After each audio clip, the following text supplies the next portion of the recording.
Here. Yep. We are up. Branch, welcome to my podcast. How's it going, man? How you doing tonight? Hey, Chris, thanks for having me on. I've been looking forward to our time together. Yeah, so just to kind of kick us off and everything, I think I read that you've written 22 books. You're an author, you're a poet, obviously, a storyteller. And where did all this come about? How did it happen? I mean, did you come out the womb writing? Where did it all start at? Not at all. If anyone had ever told me that I was going to be a writer or an author, I'd be the last person to think about that. It evolved. I did a lot of early writing, not academic, when I was in sales and marketing in corporate world, and that sort of got me started in the technical aspects, the mechanics of it. And then about midlife, I had my midlife crisis. Uh-oh.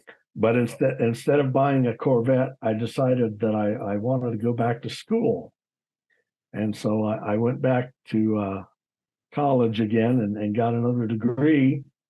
And in the midst of my studies and that coursework, I was compelled to write my first book. And so that's how it came about. And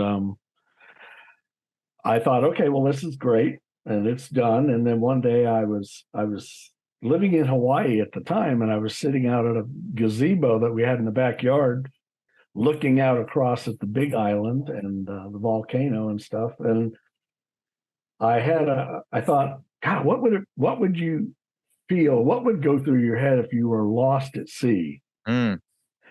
And sort of the frightening things, of course, the fear. And then, of course, if you knew you were probably not going to be rescued, how would you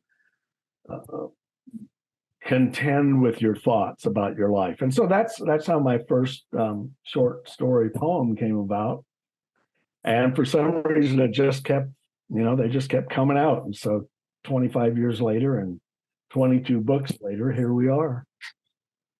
So, that's some pretty deep thoughts. I mean, have you always just kind of had those thoughts, or was that just, like you just said, like you were just kind of looking out and that just kind of sparked, what sort of, you were inspired by just what you're looking at the volcano and just started thinking like that? Or was it just, where did it come from? Just because I tend to always, I like conversations like that. And I always tend to, because they're not, they're not sexy subjects, they're kind of deep thoughts, and not everybody wants to hear that type of stuff. I mean, is that just kind of what stuff you think about all the time, or what?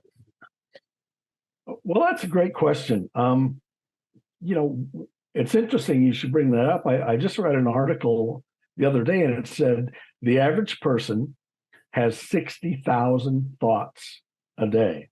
Okay. And of course, most of our energy, our thinking and our energy, mental energy, is on getting through our day, right? Doing better at work, doing better at home, all of those kind of tasks that we have in our daily life. But I think everybody, has times when they think those deeper thoughts, and you start to contemplate, what's my life about? What am I doing? Who am I? Where do I fit in? And those kind of things. And so I think it's not unnatural that everybody is in that place at some point. Sure. I was in a situation, in an environment where it was conducive, obviously, and living in Hawaii, so beautiful, nature all around you all the time. So you have that opportunity to go a little bit deeper when you're thinking about, how do I interact with my nature and where I'm living. So, as I've continued to write, that's just become part of the process, because my writing now and my podcast and my mentoring and teaching is about balance and growth to promote healthy relationships, to be more aware and more attuned with your personal life, your career life, and your spiritual life. And so that kind of direction automatically has you thinking about, how do I interact with these relationships that I have in my life, at home, at work, with myself and with my beliefs. So it just, it's evolution, I think. The writing gives you an opportunity, obviously, to expound upon those things, whether it's for yourself or, Hmm. whether it's for others through publication. But, the writing and the thinking leads you in a lot of different kinds of directions. So it's for me, it was an evolutionary process. I was never thought of myself as an author or had intended that as a career. Yeah, that's one of the good things. I'm not a writer by any means, but I have been trying to journal here and there, and that just journaling and getting your thoughts out, even if you're not telling, your best friend or, guardian, whatever you want to say, boyfriend, girlfriend, whatever, you're at least getting your thoughts out. And that kind of does give you some sense of, I guess, peace is what I'm trying to relieve, maybe just that you are getting, you're exerting these thoughts out. And sorry, my dog's got his ball right now. And so if it's getting annoying, but anyway, but yeah, so like it's a good thing about writing and journaling for those who don't even get to do it, that it's another exercise to learn more about yourself and learn like, hey, maybe I have all these thoughts in my head, but maybe I can spill them out on paper and they start to make a little bit more sense, and learn like that self-awareness and stuff like that. Is that correct? You think? Exactly. You got it right on the head there. Self-awareness, and that's why journaling and diaries are so important, because it gives you that opportunity. Normally as we go through our day, a lot of times the conversation that's going on in our head is kind of all over the place. I mean, we're focused on, a specific task or a specific interaction that we're having, but we always have that conversation, you know, going on within. And when you sit down to journal or to write or to keep a diary, it helps you focus in on a particular thought and where that thought leads you. It's difficult to jump around mentally if you're engaged in the activity of writing, and it gives you that opportunity for self-reflection, and that self-reflection gives you that opportunity to go a little bit deeper into whatever that thought is.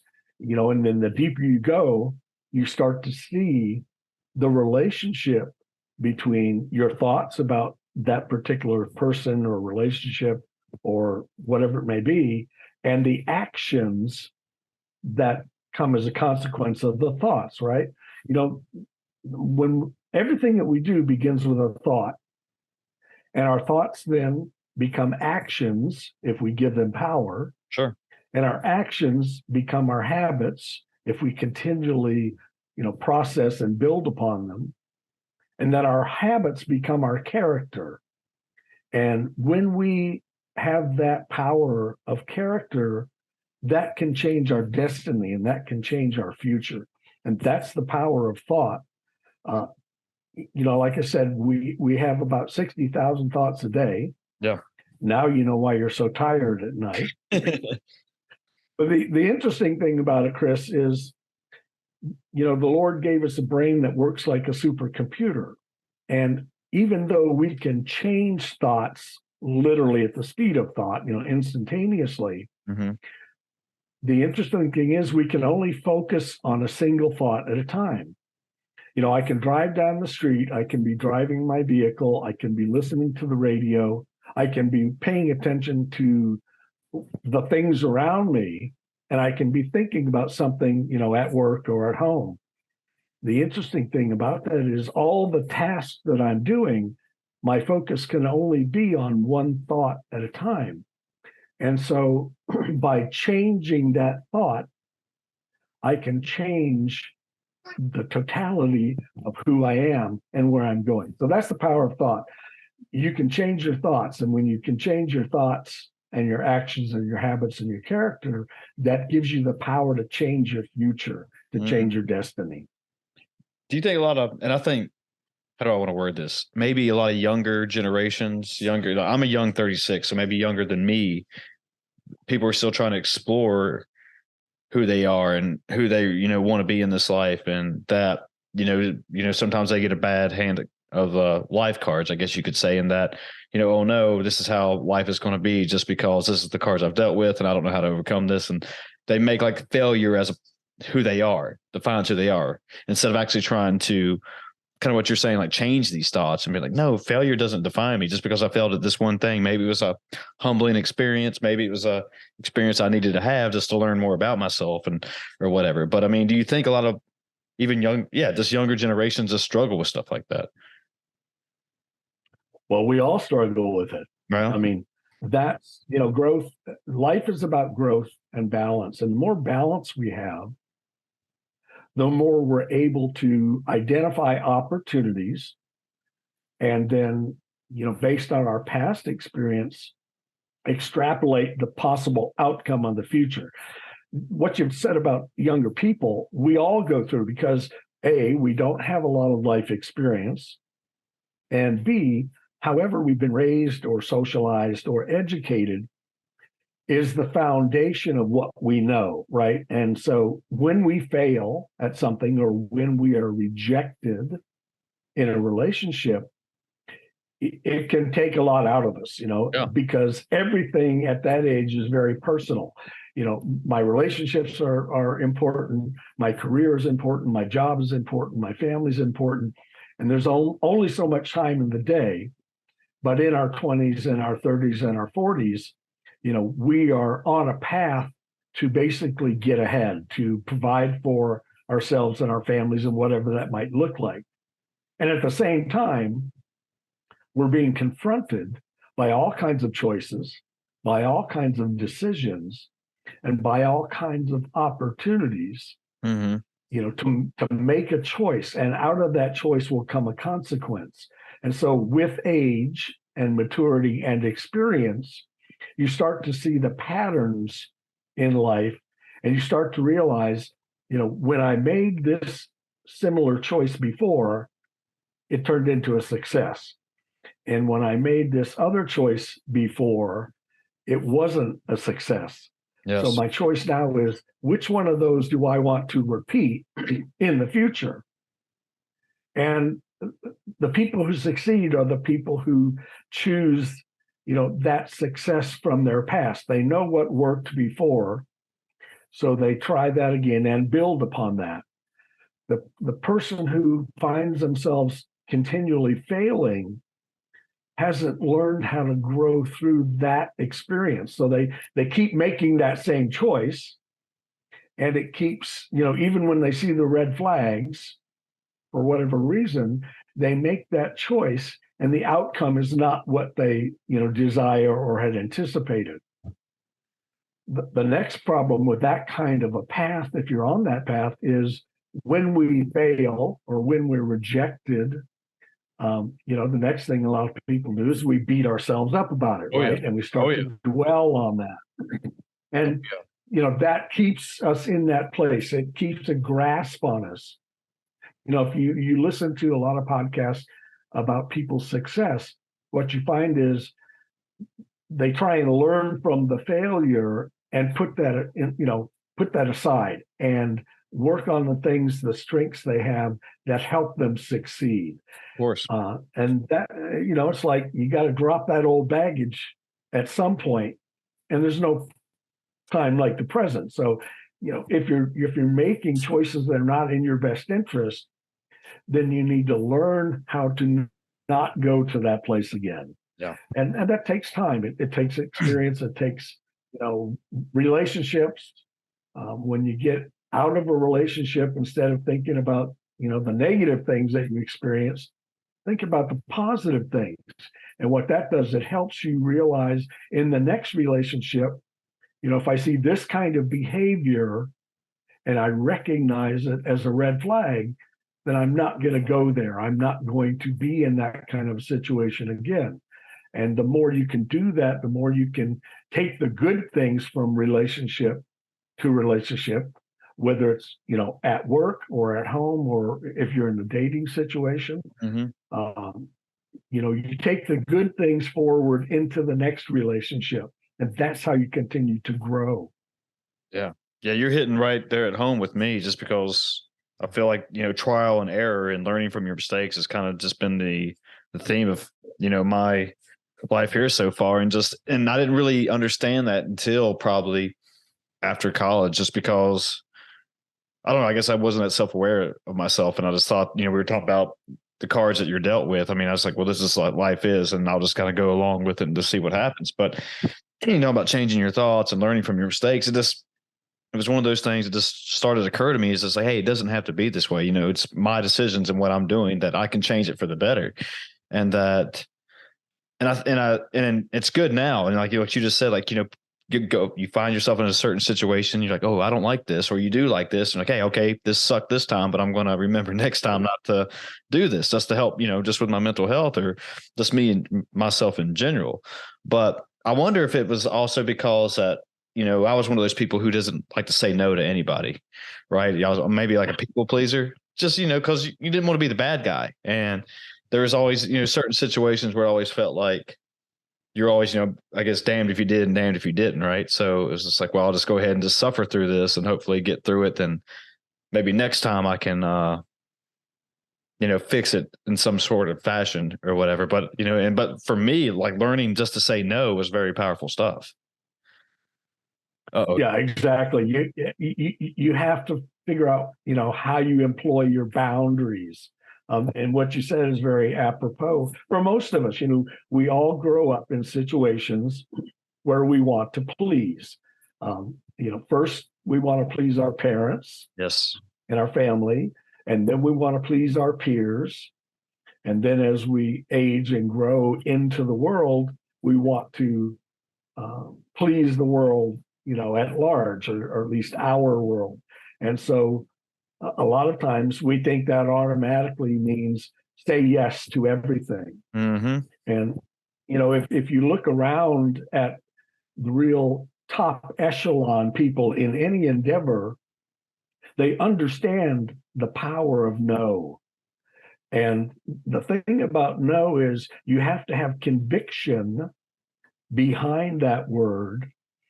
And in that conviction, you have to have self-confidence, right? And a lot of people who are in the situation you just described, where it's very difficult for them to say no, and so they automatically want to please, people pleasers. You hear this from a lot of females, that Of course. they finally find out that they've been living their life, trying to fix everything for everybody in their life. And that ties into whatever our insecurity is that we brought from childhood. And this is why grappling or finding out and coming to grips with whatever your insecurity may be. I'm too short, I'm too fat, I'm too bald, I'm too skinny, I'm not smart enough. Whatever that negative self-doubt feeling you have, as long as you feed it, it will continue to be there. And that's where that conversation takes place in our minds. I did this wrong. Why did I do it wrong? Why do I always do it wrong? Mm-hmm. And this self-doubt, beating ourselves up, keeps us in that place, and it gives power to our insecurity. Once we discover that, I'm as tall as I'm going to be, I'm not going to grow any taller. My balding head is my balding head. Okay, that's not the end of the world. So how do I work with that? How do I use that as a strength? Or how do I at least accept it? And in accepting who we are, that again gives us that opportunity to put that aside and continue to grow with what are my strengths? What can I do that works for me? When I do presentations and workshops and stuff, I ask everybody why they came, right? And the first group comes for an answer. The second group comes for a solution. And the third group comes for a result. And I always tell the first group, okay, for those of you who came for the answer, here it is. Be prepared. Be prepared for success. Be prepared for failure. Be prepared for love. Be prepared for indifference. You've got to be prepared in every situation for both outcomes, the positive outcome and the not so positive or the negative outcome. And if you're prepared, then very quickly you get on a path where you can learn from the outcome. Like we've said before, you start Nothing succeeds like success, is the old axiom. So you build upon the success and you don't go back to the place where the fallout is negative. Mm-hmm. For those people who come for the solution, then you learn what the steps of the process are, that the outcome is in your best interest. And for the people who come for the result, they look in the mirror the next day and begin anew. And, you always are looking, there's 4 blockchain elements of success, whether it's in your career or your personal life. The first one is stability. The second one is motion. The third one is direction. And the fourth one is applied power. Now, let me give you an example of what I mean. You go down to the dock and you're going to buy a sailboat, right? Right. And there's 4 identical sailboats side by side. You get on the first one and it doesn't have a keel, that is a flat bottom. Well, it has no stability. So the minute you step onto it, it starts to wobble. The second one has a keel, so it has the stability, and it has sails. So you put up the sails and the wind catches you and takes you, and you have forward motion now. But because you don't have any steering mechanism, you just go where the wind blows. Uh-oh. No direction. The third boat has not only a keel and sails, but it also has a rudder or a steering mechanism. So now you've got the stability, you've got the power to go with the wind, but you also have an ability to steer where you want to go. So you have direction. The fourth boat has all of those 3, but it also has an outboard motor. So now you have applied power. No matter whether the wind is blowing or not, you can continue to move forward. And these 4 blockchain elements of success allow you to do that in every situation or in every relationship. So keep those in mind and make sure there's some stability, you've got motion, you've got direction, and you've got power. And that's how you keep moving forward on the path that you've chosen. It's good stuff right there. I like that.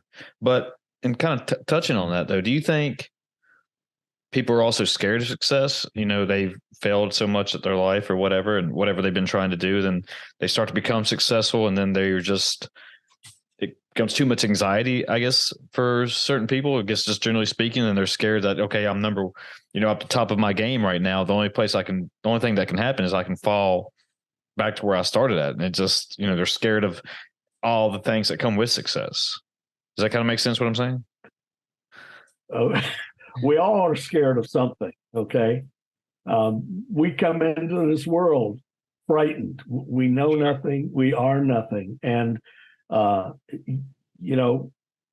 4 essential life skills are these. And this is so important for people who are in relationships, either at work or at home. The first one is love. Everyone craves love. We all have the capacity to give love, and we have the capacity to receive love. The second one is approval. We all crave approval. Like I said before, first from our parents and our family, then from our peers, and then from the world that we exist in. Of course. The third one is agenda, and this gets to what you're describing. Everybody who comes into your life has an agenda. They want something from you, good, bad, or ugly, on your path. A lot of people miss this point. They don't realize that the people who are coming into their lives have an agenda. They have a need to help you or use you or abuse you, depending on the situation. And because you're unaware of their agenda, that rejection that happens, that failure that happens, is like a double dose, right? Guy, I never thought you would do that to me. Of course. Kind of thing. And the result of that, being unaware of their agenda, to help or harm you is such an emotion. It can be such a weight on us, that they did that to us when we least expected it. That's what can hold us back. And that's when even success can be something that's, frightful or scary. Then we start to doubt our success, and then it's easier to go down that spiral the other way. And once a person starts down that spiral, a lot of times the first thing they try to do is compensate for it with some kind of outside activity or substance. This is where people who start abusing drugs, alcohol, all of those kind of lifestyles, it feeds into that because it gives us that momentary sense of relief and release, and allows us to not look at the real situation of why did this person harm me the way they did, and what am I going to do about it now? Am I going to continue to allow them to do that, or am I going to say no and put a stop to it? So that's why the agenda is so important. The last one is spiritual grounding, and this is the one that most people either miss or don't have. We all know what religion is. Correct. Many people have had, a religious experience, good, bad, or ugly, in their life. And some people, are continuing on that religious path. Some people are not. The problem is we all have a spirit within us, but most of us, because it's not something of this world, it's not physical, it's not something that we can see and touch and taste and hear, it's on the back burner, right? So it's not an active part of our daily life. Because it's not an active part, we find ourselves in this constant struggle, or the rat race, of trying to get ahead with all of these choices and decisions. And we have all grown up in a society that has conditioned us to believe that our success is determined by fame and fortune. The further down that path we go, the more we get sucked into that belief, that the world's ways, it's all about me and what's in it for me. And I don't care who I have to harm to get ahead. There's always that seedling in the back of our mind and our conscience, which is our spirit talking to us, reminding us that the things we're doing sometimes are not in our best interest, even in our successes. And then we start with, the guilt and the shame and the embarrassment and all of those kind of emotions. And without a spiritual grounding, without an active spirit working with us and for us, we sort of get sucked into the world and the world's ways. And as we all know, no matter what age you are, that's a tough place to be all the time, because we're always then in that place of judgment. How am I being judged? What does that judgment look like? And what does that judgment do to me and for me? Nothing is simple in this life. It's all related. So when we're down, when we're depressed, when we're not feeling our best or doing our best, it's easy for us to sometimes stay in that place. Yeah. And when we stay in that place, things get worse. And that's where the challenge comes. How can I get out of this place and get back on a path that works for me, and the choices I make are in my best interest? So it's not easy. No. And the thing is, we all experience it. These are the lessons of life that we all go through. We think that, well, I'm the only one who's experiencing this or feeling this. The fact is, everyone at some point in their life is in that same place, experiencing that same rejection and failure and delusion that you're in right now. But we never think about it that way. We think, okay, well, I'm in this place now and I'm the only one who's here. And that's why, healthy relationships are so important. That's why being balanced in your life is so important. Yeah, that's one of the things I've said on here before, just that, with podcasting and, talking with people like yourself and other people who are going through, X, Y, and Z, whatever it may be, that it's also good to actually hear that, just because that you're not the only one going through whatever it is that you're going through. If it's a down thing or if it's a success story or whatever, that you don't, there's other people out there who you can listen to and find out their trials and tribulations and know that they're here to help you in some fashion and, get you from point A to point B to point C or wherever you want to go. And that, it's just a better feeling overall for somebody to, oh, Branch he knows stuff about this, and I'm not the only one. There's other people out there who are, you know, you know, but wearing their heart on their shoulder, whatever the expression is, that, talking about all this stuff where it's just like, I don't have to keep it inside anymore. I can actually, change my ways and learn how to get better from just listening to people like yourself. That's what it seems like. And it seems like it's Well, what you're doing with your podcast too. I think it was John Donne that said, "No man is an island." Right?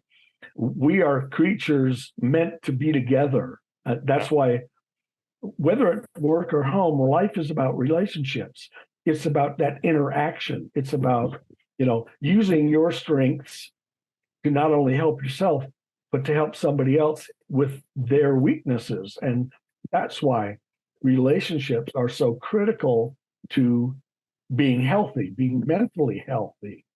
Um, that's why your partner has to be somebody that you trust enough that you can be vulnerable, right? And, the universe, Chris, the universe is always in balance. That's just the way it is. It's always in balance. And so that's where we would want to be, right? In balance. And balance is 50-50. So you're giving as much as you're getting, and that would be perfect balance.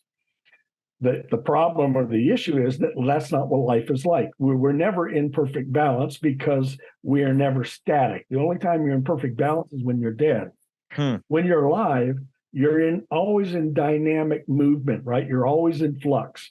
So we're trying to get to that balance. And while we're trying to get there, all of these things that are going on in our life are trying to knock us off of that balance, trying to make us invest ourselves in it or them. And when we do that investment, we are giving of ourselves. So we're trying to establish equilibrium, trying to establish a balance. And the only way you can do that successfully is whoever is in that interaction with you, your spouse, your partner, your children, your team at work, you and your superior, your boss.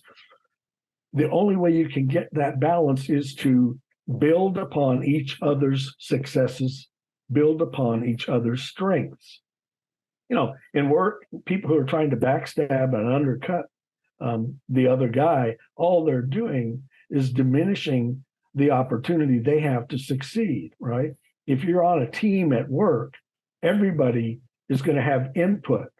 And we always have, the person who is the leader, Yes. either designated or makes themselves the leader and tries to make everything about them and the way they want to do it. And at the other end of the curve, we always have the meek, quiet person who really doesn't get involved, but is willing to do a lot of the legwork kind of things. Well, the good leader, understands each member's strengths and each member's shortcomings. And so you try and build upon everyone's strength so that the group succeeds, the project gets done, and it's a success for you, the group, and the company. That's where you have, good leaders understand this concept of working everyone's strength in order to make everything go forward the way it's projected to. Sure. If you got personalities in the group, that have clashes and one-upmanship, all those kind of things, that's just life. As a balanced person, you try and work with the balance that you see. And even if the group fails, you can keep growing yourself.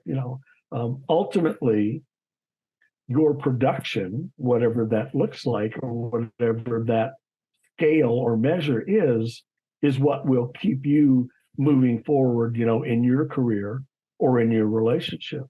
Hmm. Was that when you were writing or when you are writing? And I know, at the Texas State University, I know you got a master's at University of Houston, but with your philosophy of keeping everything in balance, I mean, did that happen to you right then when you kind of figured that out while you're writing it, or when did that come about? Just like through life experiences or what?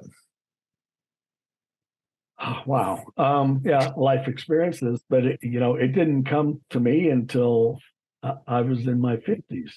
Wow. It's understanding your world and understanding your place in your world. And by that, I mean in your family, in your neighborhood, in your career. It's not about you in the global world so much. It's in my sphere of influence, what am I contributing?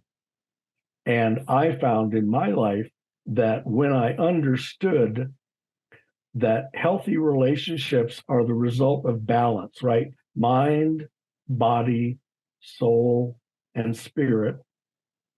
And when those things are all working together, when I'm in balance as an entity, as a human entity, then I see the world for what it is. This is why the spiritual aspect is so important. Look, if you are not spiritually grounded, meaning you don't have a spiritual relationship with a higher power or something outside of yourself, then all of your focus is on how can I get ahead in this world, in my world, right?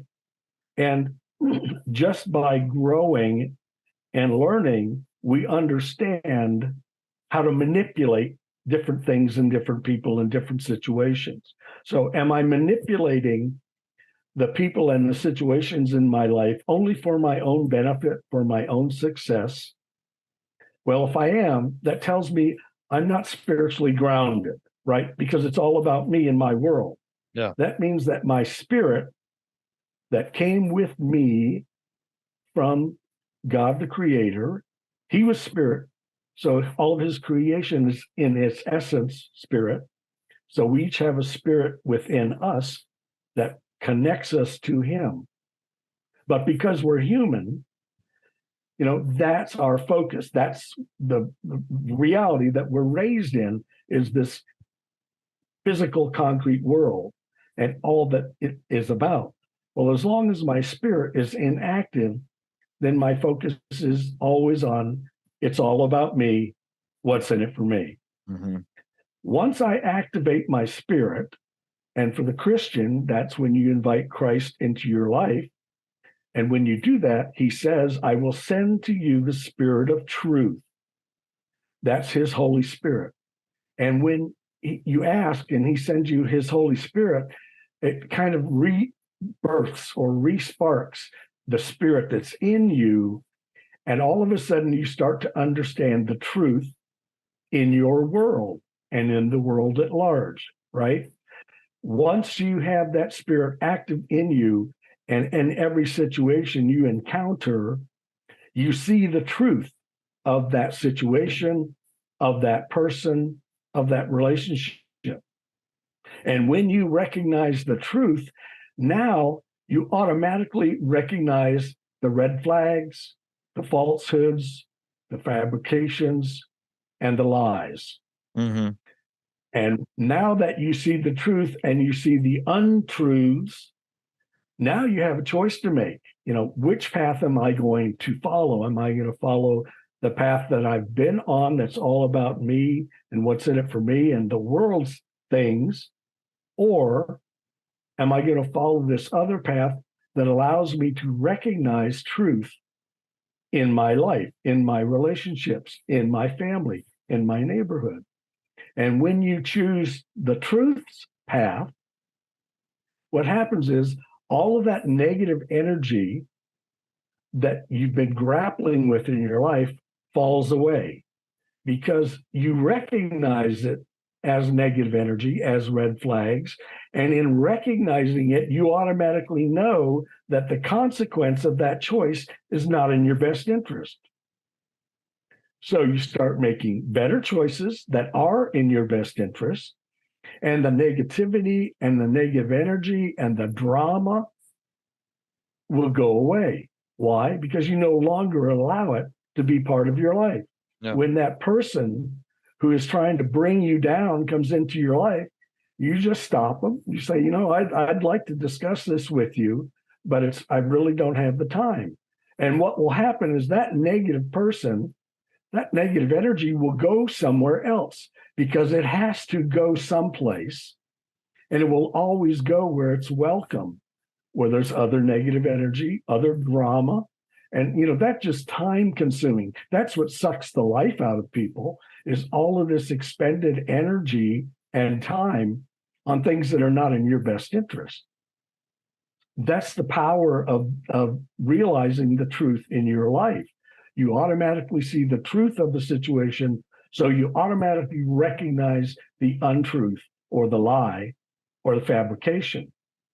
Yeah. The choice then becomes, which path are you going to walk? Going back a little bit, when I was asked about, finding the balance and everything, and you said it wasn't until your 50s or so, and and you just talking about spiritual grounding and spiritual growth. I mean, was that also when you became spiritually grounded, or have you always been spiritually grounded throughout your whole life? Well, that's an interesting question. Let me back up for a minute. It just happened to me in my 50s. Okay. But that's why I write now, so that, hopefully people who read my work will find it before they hit 50. Gotcha. Right. If you can get it at 20, think how many more good years of life you got, rather than the next 30 struggling to get to that place. So that's the purpose of the writing, is to share, what I now know from a life of experience. And my life, the first half of my life, was pretty terrible. It's not like, wow, I came out of the womb and everything's great. Just like everybody else, I struggled. I've been homeless, I've been broke, I've been successful, I've been in jail, I've been where a lot of people have been and still are.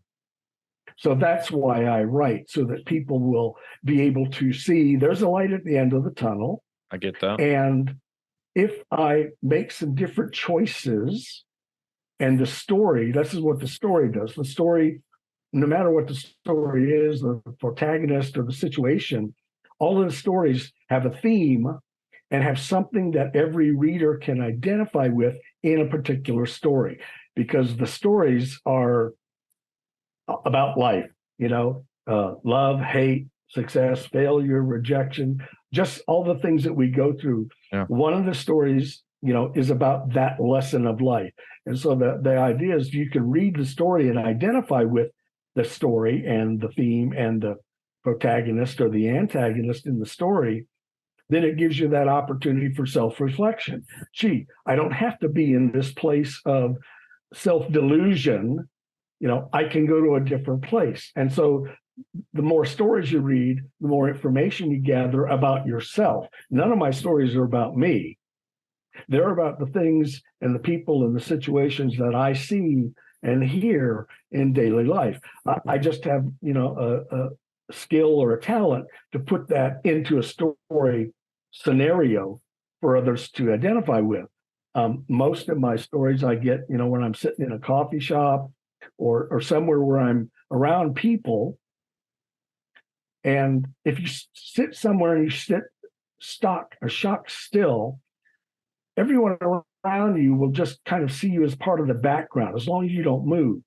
And they'll continue, with their story that they're discussing with whomever, and you sort of eavesdrop on what they're saying. Verbal and nonverbal communication by people tells us a lot about what's going on in their lives, because they self-reveal. So that's where most of my ideas for stories come from, is watching what people are doing and talking about. And that triggers for me, a scenario or a situation that I can put in a story. So the stories are about real life people in real life situations with real life emotions. And I know that every reader will identify with one or more stories as they read, through one of the books. And so that's the purpose. to go back to your question, I was raised in a Christian, I'll say it's Christian. We were OCE, occasionally Christmas and Easter. Ah, okay. I know how that goes. I was raised as a Christian, but I didn't know anything about Christianity. I knew the fundamentals, Father, Son, Holy Ghost. That's as far as it went for me. But I always had a craving to know more, but I didn't act upon it. So the first, 40 years of my life, I was a scoundrel. I mean, I spent 15 years in corporate America being very, very successful. And along the way, I lost everything, Um, after that, I became a small business entrepreneur in 5 different ventures, very successful, but I lost, a lot of things in those. But I started to learn and I started to realize, am I the person when I get up in the morning and look in the mirror? Is this the person that I want to be? Well, for many of those years, I used to walk out the door and put on my mask. And the person that I was presenting to the world was not the person who was living inside. I see. And so coming to that realization, I knew I had to change my life. So at midlife, I decided I want to go back and learn. I wanted to get on a spiritual path, and I had tried mysticism and Eastern religions and different philosophies, and I spent about 7 years in that place, learning about everything else. And what I learned was fundamentally it's about the truth, and the truth brought me back to Jesus Christ. So that's when I started my spiritual walk as a, quote unquote, born again Christian. Well, I was kicked out of 4 churches along the way. And so, I don't go to church, but I live my life daily trying to put God first in my life and treat others the way I want to be treated. That's the fundamental of every religion, and it's certainly the fundamental of Christianity in those 2 things: love God first and most, and treat your neighbor the way you want to be treated. The golden rule. Everything else in the Bible and the Quran and the Vedas, everything revolves on that pivotal 2 things: have a relationship with God, whoever your God may be, and treat other people the way you want to be treated. And if you live your life that way, your spirit will guide you into the place of truth. And when you're in that place of truth, then you automatically recognize the lies and the falsehoods. So, that was my experience. But at midlife, I knew I needed to make a change. So I did. But I knew I had to become spiritually grounded in order to do that. So that's what prompted me to go back to school, and get a master's in theology. And along that journey of another degree, I got deeper into religion and philosophy, and for me, spirituality. And that's what prompted me to write my first book. And I've been on that path now for, I spent 35 years on the world's path and had nothing to show for it except misery and the people that I hurt. And I spent, 15 years on the spiritual path until the light shone and I finally got it. And I spent the last 25 years walking that path and, having no negativity in my life because I refuse to allow it to come into my life. I love God and I treat others the way I want to be treated. And for me, it works. Yeah. And so that was my spiritual journey. I would never go back. I have more now than I ever had when I was in the world and of the world. But I learned a lot in that place. I learned who I didn't want to be the rest of my life. Yeah, that's one of the things, I've said on here before, like when it comes talking about spirituality and religion, where there's a lot of different views on that stuff, obviously. And it seems like every type of religion usually boils down to the same thing. It's like basically just be a good person in some fashion, right? Just that, like you're talking about, be good to your neighbor, treat others how you want to be treated, honor your mother and father. But it seems like most religions come down to this fact of being an overall good person in some fashion, and that it doesn't exactly need to be like directly how it states in the book or whatever you're reading right there, just because like you were just talking about, being younger, OCE only occasionally Christmas and Easter. I mean, some people, because I was like that growing up, we would quote unquote go to school or go to church on those days only. And I remember always thinking just, well, what happens on the other days? Why are we only supposed to go here because that's the society tells us to, that's the cultural narrative or whatever you want to say.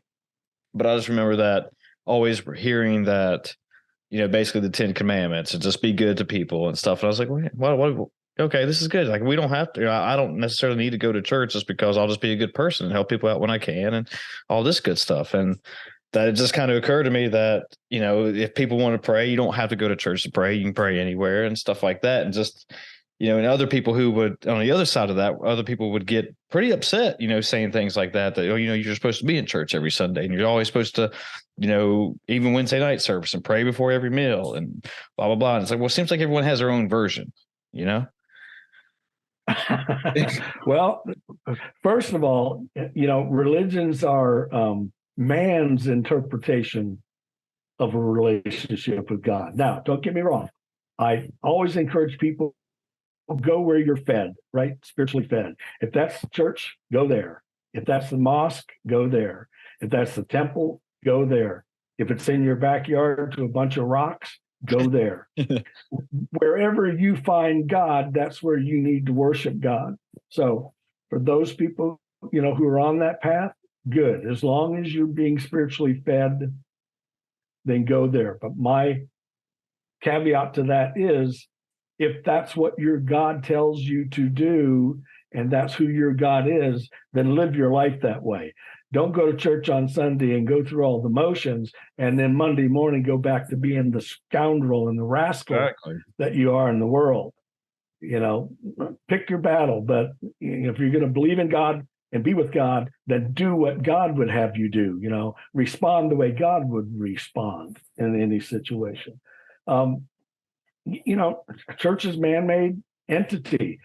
It's in it for two things: money and to make more converts. But that's, when you bring man into it, no matter what it is, there's a good chance that it's going to be bastardized or manipulated or morphed for the things of this world. Number one, money. Mm-hmm. Matthew says you can't serve two masters. You're going to love one or love the other. You can't serve both God and money. We have to make a living, right? You've got to survive. You've got to have an income in order to have and get the things of this world that you need to survive. But if that's the only thing that motivates you, by that time you take your last breath, you're going to be sorely disappointed in the outcome. People ask me, what's the most important part of everything you teach? Chris, here's what it is. Look, when you come into this world, you have a God-given spirit living within your soul, inside your body, right? Your mind, body, soul, and spirit. That spirit, because it is from God, innately and automatically gives you a sense in your consciousness and your subconscious of right and wrong, right? Every child about the age of 2 learns what the word no means. Mm-hmm. And that word comes to relate to punishment, right? Of course. If you do what's right, you get a blessing or you get a reward. If you do what's wrong, you get punished. And that's what we all learn as we grow in our society. Well, funny thing is, our whole legal system is also built on right and wrong. Correct. Uh-oh. So right and wrong as a concept begins to be taken as an action of reward or punishment, not right or wrong. So as we grow and as we go through our lives, every situation we find ourselves in, we have to decide, is what I'm going to do, is the outcome going to be right or wrong? And what that really means is, Am I going to be rewarded or punished for my action? And because that's where we're at, and that's our focus, right and wrong, reward and punishment, everything we do, our actions and our responses, because we believe it's all about me and I'm in control of my life, and what's good for me is the only thing that's important, we continue on this path of right, wrong, reward, and punishment. And we struggle. Life is not meant to be easy. Life is meant to be a struggle so that we have to learn how to make better choices. So when you get your spirit activated, again, for the Christian, with a newfound relationship with Jesus Christ, you get to God through Christ as a Christian, and you now have his spirit living within you, and you discover truth and untruth, you start to realize that every action is actually, whether it's moral and ethical or immoral and unethical. And this is where the divide takes place. If I have a choice before me and I'm going to make a decision, it's no longer, because I have the Spirit of Christ actively within me, it's no longer about what's right and wrong or reward and punishment for me. It's about what's morally or ethically the thing to do. Yeah. Because once you're in that place of spirit and truth, you start to understand that it's no longer just about me. It's about me and my family. It's about me and my neighbors. It's about me and my community. And so when I start to make moral and ethical decisions, they not only affect me, but they affect my family, my children, my spouse, my partner, my business, my community, my neighborhood. And the world we live in now, I don't care what endeavor or industry you look in or look at, all you find is lying, cheating, and stealing. Oh, yeah. From the highest levels of government and corporate, wealth, to the lowest menial task there is, because people don't want to make the moral and ethical choice. They only want to make the choice that's in it for them, that brings them the fame and the fortune that they crave. And that's why we live in the world we live in the state it's in today. That's my belief. When you start to make moral and ethical choices, what happens is you're making the choice that God would have you make as creator and as a loving parent. And this is why God blesses obedience to his word, because just like a loving parent, each of us as loving parent want only what's best for our children. Sure. And when our children step out of line, we don't punish them. We try and correct them because we know the consequence of their choice is not in their best interest. Every one of us we're like little Pinocchios, right? We see the glitter and the glamour of the world, and we leave our home and we go off to strike our fortune in the world. And we soon discover, as Pinocchio did, it's a tough world out there, right? It is. We are all prodigal sons and daughters. We all leave home from a loving parent who only wants what's best for us. He doesn't want us to fail. He wants us to succeed, but he wants us to succeed by being morally and ethically correct in our behavior.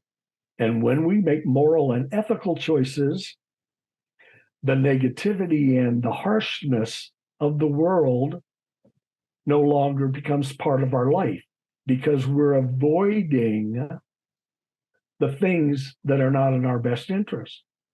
And when we behave morally and ethically, God smiles. He's a happy parent.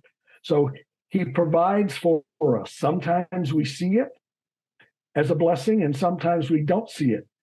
but we see it in the small and the large parts of our life. And the further down that path we go towards him, the more we see him active in our lives as a loving parent. And the more he continues to protect us and bless us. And that only reinforces that I'm on the right path, because my life is becoming easier, healthier, and more blessed. The problem is you can't see that until you walk that path. Mm. And that's the challenge of life. Are you going to risk the invisible, the unknown for a promise? Or are you going to stay on the path you're on right now, which you already know is filled with uncomfortable consequences and misery and costs, but you're afraid to make that jump. You're afraid to pull that trigger. You're afraid to try something different, even though where you're at now is uncomfortable and full of misery and full of struggle. And that's a personal choice, and we all have people in our lives who refuse to go there, who refuse to even consider the possibility that having a relationship with God, with something greater and outside of myself, would be better for me. The thing about being out on that path is you soon find out that you aren't in control of your life, and you never would. You never will be. You never were. Why? You continue to make choices that are not in your best interest. You continue to suffer consequences that are not in your best interest. Mm. But it's hard to convince people. Again, that's the purpose of my books, is to help you consider that choice. You don't have to be converted. You don't have to, go to church every day. You don't have to make a choice, but you have to consider your options. And most people don't want to consider their options. They think they're stuck, like we talked at the very first the episode. They think they're stuck in that place, and they have to do that battle every day. Mm-hmm. Well, the truth is, you're only battling yourself. You're the one making the choices. You're the one experiencing or suffering the consequences. So you're in a fight for yourself, by yourself, because of yourself. And, the world's purpose is to convince us to stay there, to struggle. That's the purpose of this life in this world, to show us that we have a choice. But the prince of this world, the father of lies, the devil, Satan, his desire and his design, because he knows the end of the story, just like Christ does, just like God the Father does. He knows where he's going to end up.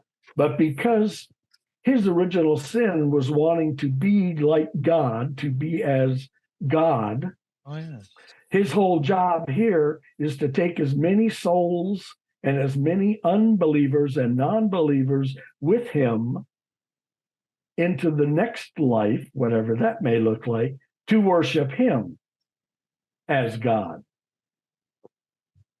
And that's the choice we have to make. Every one of us, the power and the love of God is so great. He never demands anything of us.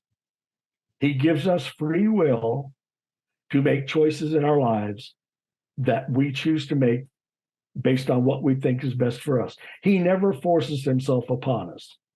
He never coerces us to believe. He never tries to convince us to believe. He never tries to convert us to believe. But before we take our last breath, he does demand one thing. We have to decide, are we going to believe that he exists and that he came into this life to pay the price for all of us? Or are we going to turn his back on that offer and choose the other path? Mm. And all I can tell you after 75 years is, when you make that choice, your life will change. My query to you is, will you just consider it? If it doesn't work for you, okay, go back to whatever you're doing and however you're living. But if it does work for you, then continue on that path a little further and a little further and a little further. And the closer you come to him, the more you'll become like him. And the more you become like him, how do we know what God would want us to do? Simple. Jesus Christ came in human form to show us and to guide us and to teach us. His thoughts, his words, and his deeds explain to us how to respond in every situation. You mentioned it before, 10 commandments. Mm-hmm. You know, the first 5 are about your relationship with God. The second 5 are about your relationship with other people. Sure. The first 5 are the do's and the last 5 are the don'ts. There you go. You know, had God wanted us to know more or have more rules and regulations, he would have given them to us. If you look at the 10 commandments, and you could go to Exodus 20 in the Bible and see them, if you look at those 10 things, those 10 guidelines for living your life, I challenge you to come up with a single instance in your life that does not apply to one of those 10. Mm-hmm. There's nothing you can do or say or think that's not covered by those 10. Sure. So that's all you need is those 10. Now, if you're not interested in those 10, here's the 2 that Christ gave us that sums up those 10. Matthew 20, 22:37. Love God first and most, treat your neighbor as yourself. If you will do those 2 things, your life will change. It's that simple. I like that, Branch, and I think it's a good way to take this podcast home right there on that. If people want to find you, or if you want to plug your books or just your podcast or anything in general, feel free to do that.